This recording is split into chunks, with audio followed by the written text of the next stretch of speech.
Hello everyone, welcome back to my channel that historian. कैसे आप सभी लोग? तो जल्दी से आ जाइए सभी। आप सभी लोगों का स्वागत है हमारी 15 मिनट्स की सीरीज में, जहां पर हम डेली बेसिस पे यूजीसी नेट हिस्ट्री के टॉपिक्स यहां पर करते हैं। कुछ छोटे छोटे ऐसे टॉपिक्स जहां से आपको बहुत सारे क्वेश्चंस एग्जामिनेशन में देखने को मिल जाते हैं, और यहाँ पे सिर्फ 15 मिनट में आप इन टॉपिक्स को पढ़ के डेफिनेटली बहुत सारे क्वेश्चन जो है उनको सॉल्व कर सकते हैं। तो पूरी सीरीज जो है उसकी प्लेलिस्ट यहाँ पर बन चुकी है। डेफिनेटली उस पूरी सीरीज को जरूर, प्लेलिस्ट के अंदर जितने भी आपके क्लासेस हुई हैं उनको देखना, वो आपको बहुत हेल्प करेंगे। ऐसे ही आज का जो हमारा टॉपिक है वो होने वाला है आजीविका सेक्ट के बारे में, जहां से भी अगेन आपके एग्जामिनेशन में क्वेश्चंस पूछे जाते हैं। तो सबसे पहले हम यहाँ पे थ्योरी पढ़ेंगे, एंड देन इसके बाद यहाँ से जो क्वेश्चंस पूछे गए हैं उनको यहाँ पर कवर करेंगे। चलिए, तो इसी के साथ जब हम आजीविका सेक्ट की बात करते हैं तो सबसे पहले आपको ये पता होना चाहिए कि अगर आपको नहीं पता कि सेक्ट क्या होता है, आजीविकास क्या है, तो थोड़ा सा हम एक बार बैकग्राउंड इनका समझ लेते हैं। देखिए, अगर मैं बात करूं, आप लोग डेफिनेटली जैनिज्म और बुद्धिज्म के बारे में तो पक्का जानते होंगे। जैनिज्म और बुद्धिज्म आप कह सकते हो ये रिलीजन रहे, या आप इनके लिए सेक्ट या संप्रदाय वर्ड यूज कर सकते हैं कि जैनिज्म और बुद्धिज्म दो संप्रदाय रहे एंशिएंट टाइम पीरियड से आपको देखने को मिले। ऐसे ही आपने कभी भी जैनिज्म बुद्धिज्म के अलावा आजीविका सेक्ट का नाम सुना है? तो आपको लग सकता है कि नहीं, हमने इनका नाम नहीं सुना, ये कब आया, कब आपको देखने को मिला। तो आपको ध्यान क्या रखना है, जैनिज्म बुद्धिज्म जिस टाइम पीरियड पे आपको देखने को मिल रहे थे, वहीं पर आजीविका सेक्ट भी आपको देखने को मिलता है। और आजीविका सेक्ट जो है, अगेन यहाँ पे बहुत ज्यादा जो है आप कह सकते हो स्प्रेड नहीं होता बाकी एरियाज में, और बहुत टाइम पीरियड तक ये नहीं चल पाता है। बट हाँ, ये भी एक सेक्ट हुआ करता था जिसने अपना कॉन्ट्रीब्यूशन जो है वो हिस्ट्री में दिया है। अगर हम बात करें आजीविका सेक्ट की, तो कहा जाता है एक बहुत ही ओल्ड सेक्ट हुआ करता था, एक बहुत ही पुराना संप्रदाय हुआ करता था। और जैसे हर संप्रदाय, हर सेक्ट में अपना एक लीडर होता है। फॉर एग्जांपल बुद्धिज्म में आप देखोगे बुद्धा हो गए, ऐसे ही जैनिज्म के अंदर महावीर हो गए। ऐसे ही जब हम आजीविका सेक्ट की बात करते हैं, यहाँ पे जो टीचर या हेड है उनको हम मखाली गोसाला के नाम से जानते हैं। और यहाँ पे ये कहा जाता है कि मखाली गोसाला शायद इस सेक्ट के फाउंडर नहीं थे, इससे पहले भी टीचर्स रहे, जहां पे हम कह सकते हैं कि आजीविका सेक्ट इससे भी पुराना था। मखाली गोसाला जो है यहाँ पर, बट फिर भी लीडर की तरह कंसीडर किए जाते हैं आजीविका सेक्ट के अंदर। बुद्धिस्ट ट्रेडिशन के अंदर और भी कुछ आजीविका से रिलेटेड कुछ ऐसे टीचर हैं जो इस सेक्ट से बिलोंग करते थे, जिनके नाम हमें देखने को मिलते हैं, जैसे पुराना कश्यप हो गया एंड पाकुदा कच्छयाना हो गया। तो ये अगेन कुछ इंपॉर्टेंट टीचर्स हैं जिनके नाम आपको ध्यान रखने, और ये आपसे पूछे भी जाते हैं। अब इसी के साथ में यहाँ पे मखाली गोसाला, क्योंकि यहाँ के एक मेन लीडर है, तो उनका बर्थ, उनके सोशल बैकग्राउंड के बारे में जानना बहुत ज्यादा जरूरी है। तो जब भी हम बात करते हैं यहाँ पर इनके बारे में इंफॉर्मेशन हमें कहाँ से मिलती है, तो वो जनरली आपको जैनिज्म और बुद्धिस्ट टेक्स्ट से देखने को मिलती है। क्यों? क्योंकि आजीविका के जो टेक्स्ट हुआ करते थे वो आज के टाइम पीरियड पे सरवाइव नहीं करते हैं, और इसीलिए जैनिज और जो जैन है और जो बुद्धिस्ट टेक्स्ट है उसके अंदर उनके बर्थ के बारे में थोड़ा बहुत इंफॉर्मेशन हमें मिलता है, जहां पर कहा गया है कि वो लो सोशल ओरिजिन से बिलोंग करते थे, एंड उनका जो जन्म है वो काउ शेड गौशाला के अंदर, श्रावण विलेज के अंदर यहाँ पर माना जाता है। और यहाँ पे क्योंकि उनका जो जन्म है वो गौशाला में हुआ था, इसीलिए कहा जाता है उनका नाम भी मखाली गोसाला जो है पड़ गया था। और इवन बुद्ध घोषा ने एक कमेंट्री लिखी है यहाँ पर, समन फला सुत्ता, जिसके अंदर क्या कहा गया है, जब उन्होंने ये कमेंट्री लिखी समन फला सुत्ता पे, उन्होंने इसके अंदर क्या कहा कि जो मखाली गोसाला है वो स्लेव हुआ करते थे यहाँ पर। तो ये आपको इस तरीके की इंफॉर्मेशन जो है उनके बारे में देखने को मिलती है। अब आपको ये ध्यान रखना है कि कौन सा टेक्स्ट कौन सी क्या क्या इंफॉर्मेशन दे रहा है, क्योंकि यहां से भी क्वेश्चन बन सकते हैं।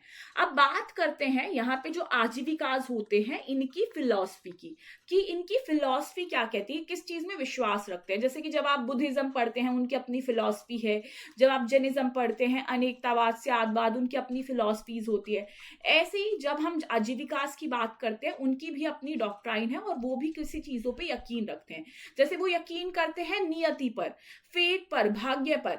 जैसे कि इसका क्या मतलब हुआ, वो यहाँ पे ये कहते हैं कि देखो, अब आप इसको अपनी रियल लाइफ में किस तरीके से आप अपनाते हैं तो वो आपके ऊपर है, बट इनके अकॉर्डिंग ये कहना है कि जो भी इस दुनिया में हो रहा है, जो भी आपके साथ हो रहा है, वो सब कुछ आपके भाग्य में लिखा हुआ है। ठीक है, हमारे जो ह्यूमन एफर्ट है उसके अंदर कोई भी रोल प्ले नहीं करते हैं। कोई भी आप कह सकते हो, फॉर एग्जाम्पल आप कितनी भी मेहनत कर लो, कुछ भी कर लो, पर जो आपके भाग्य में, जो आपके नसीब में, नियति में लिखा है वो आपको मिलके रहेगा। हम कंट्रोल नहीं कर सकते उस चीज को। एंड ये यहाँ पर आप कहते हैं, ये इनका मेन कॉन्सेप्ट है जिसमें वो भाग्य के ऊपर, नियति के ऊपर बहुत ज्यादा फोकस करते हैं। वो कहते हैं कि आप बहुत एफर्ट कर रहे हैं, मान लिया, लेकिन जो आपकी आत्मा है, जो आपकी सोल है, आपकी सोल के साथ 1000 सालों तक क्या होने वाला है, क्या चीजें होंगी, कैसे होंगी, वो सब कुछ लिखा जा चुका है, वो सब कुछ तय हो चुका है, पहले से उसका कह सकते हैं पूरा मैप बन चुका है। ठीक है। अब इसी के साथ में अगर आजीविकास की बात करें, इनका थोड़ा बहुत एडमिनिस्ट्रेशन, ऑर्गेनाइजेशन की बात करें, तो कहा जाता है जो आजीविकास लोग हुआ करते थे, ये लोग रेगुलर बेसिस पे मीटिंग किया करते थे, और जहां पर ये मिलते थे उस एरिया को कहा जाता था सभा। यहाँ पर आप देखोगे सभा के अंदर ये सेरेमनीज हो गई, बातचीत हो गई, यहाँ पर ये करते हैं। कहा जाता है इनके कैनोनिकल टेक्स्ट भी हुआ करते थे, धार्मिक ग्रंथ भी हुआ करते थे, पर आज के टाइम पीरियड पे वो एग्जिस्ट नहीं करते। आप सोचिए ना, इतने पुराने टाइम पीरियड से कोई चीज हो सकता है डेफिनेटली कि एग्जिस्ट ना कर रही हो आज के वक्त पे। अब इसी के साथ में जो भी इंफॉर्मेशन हमें इनके बारे में मिलते हैं, जनरली जैनिज्म और बुद्धिज्म टेक्स्ट में जो भी इनको क्रिटिसाइज किया गया है, कई बार इनके बारे में थोड़ा बहुत इंफॉर्मेशन है, आर्कियोलॉजिकल सोर्सेज से थोड़ा बहुत इंफॉर्मेशन है, हमें यहाँ पर मिलता है। अब एक और चीज, यहां पर आपको एक और चीज ये समझनी है। आप आज देखो, जब भी एक साथ दो सेक्ट या संप्रदाय एग्जिस्ट करते हैं ना, बहुत ज्यादा चांसेस होते हैं कि उनके बीच में कॉन्फ्लिक्ट हो। जैसे कि फॉर एग्जांपल आज के टाइम पे आप देखते हैं कैसे अलग अलग रिलीजन के लोग लड़ते हैं। फॉर एग्जांपल हम मान सकते हैं, हम बहुत टीवी में देखते हैं, हिंदू मुस्लिम के ऊपर बार बार यही चीजें होती रहती हैं। बेशक हम लोग खुश है, पर हाँ, आपको ये दिख रहा है कि हाँ, इस तरीके की चीजें समाज में हो रही हैं। ऐसे ही आप खुद सोचिए, उस वक्त जो रिलीजन है या जो संप्रदाय आए हैं, जैनिज्म, बुद्धिज्म, और इसी के साथ में आप लोगों का आजीविकास, क्या इनके बीच में राइवलरी नहीं होगी? क्या इनके बीच में आप देखोगे दुश्मनी नहीं होगी? यहाँ पे प्रमोट जो है, यहाँ पे इनके फॉलोवर नहीं करेंगे क्या इन सेक्ट को? और अपने सेक्ट को, अपने संप्रदाय को ज्यादा प्रमोट करने के लिए एक दूसरे की बुराइयां भी करेंगे।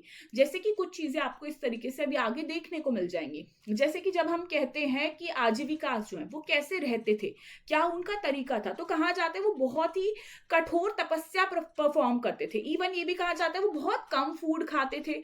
ठीक है। लेकिन बुद्धिस्ट टेक्स्ट वहां पे आप देखोगे क्या बोलते हैं, नहीं, कम नहीं खाते थे, वो चुप चुप के खाते थे। हमें लगता था कि वो कम खा रहे हैं, लेकिन वो छुप कर खा रहे हैं। अब जैसे कहा जाता है कि आपकी आजीविकास जो है वो अहिंसा में बहुत बिलीव करते थे, यानी नॉन वायलेंस, किसी को नहीं हमें चोट पहुंचानी। अब आपको पता है जैनिज्म भी नॉन वायलेंस पे बहुत इंफेसाइज करता है। तो वहीं पे जैनिज्म टेक्स्ट भगवती सूत्रा के अंदर क्या कहा गया है कि भाई देखो, नहीं नहीं ऐसा नहीं है। क्यों? क्योंकि इनको अलाउ किया गया है कभी जरूरत है तो मीट खाने के लिए। तो यानी कि आप उस लेवल की अहिंसा नहीं परफॉर्म कर रहे हो। आप जैसे आप देखोगे आजीविकास भी न्यूडिटी परफॉर्म करते थे, यानी कपड़े नहीं पहनते थे। बट जैनिज्म टेक्स्ट फिर भी उनको क्रिटिसाइज करते हैं कि फिर भी आप उस लेवल से कठोर तपस्या नहीं कर रहे हो। अब जो आजीविका सेक्ट है, कहा जाता है कि इनके संप्रदाय में कोई भी किसी भी जाति से, कोई भी किसी भी लेवल से हो, हर कोई सोसाइटी का सेक्शन इनका पार्ट बन सकता था। जैसे आपको एविडेंस भी मिलते हैं, बिंबिसारा जो कि किंग हुआ करते थे मगध के, ठीक है, यहाँ पर कहा जाता है वो क्षत्रिय थे एंड वो भी इसके जुड़े हुए थे। एंड इसी के तरीके से पादुपुत्ता जो है, यहाँ पर आप देखोगे वेगन मेकर हुआ करते थे, ये भी इसका पार्ट हुआ करते थे, जो दिखाता है कि आजीविका जो है इंक्लूसिविटी के अंदर बिलीव करता था।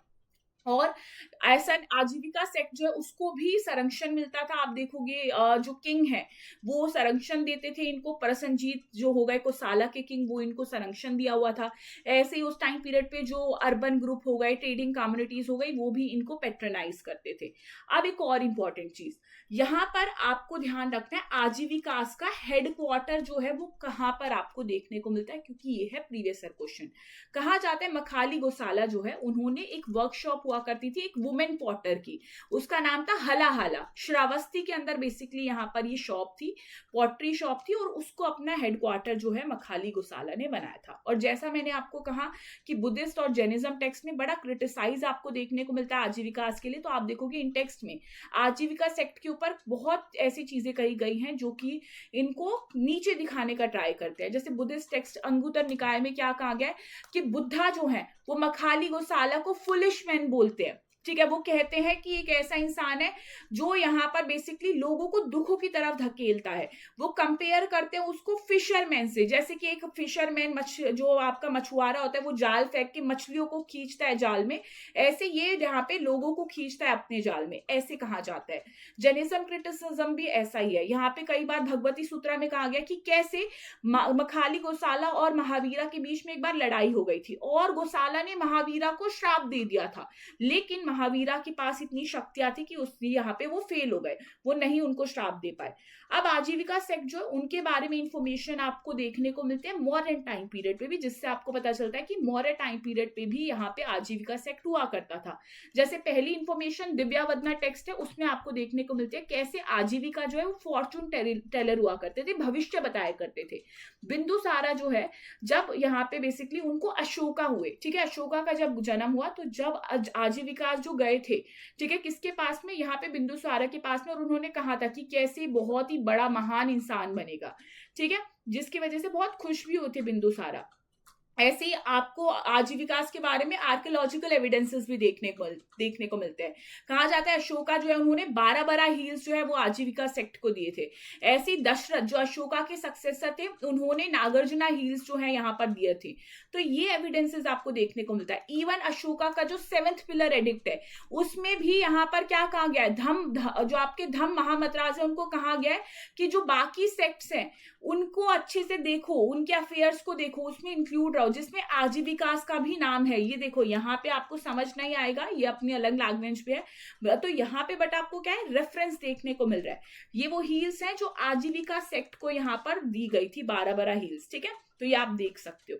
अब यहाँ पे करते हैं क्वेश्चंस को। पहला क्वेश्चन आपके सामने ये है, आजीविका सेक्ट के टीचर्स आपको बताने कौन कौन से इसमें से हैं, ठीक है, आजीविका सेक्ट के कौन कौन से टीचर इसमें से है ये आपको बताना है।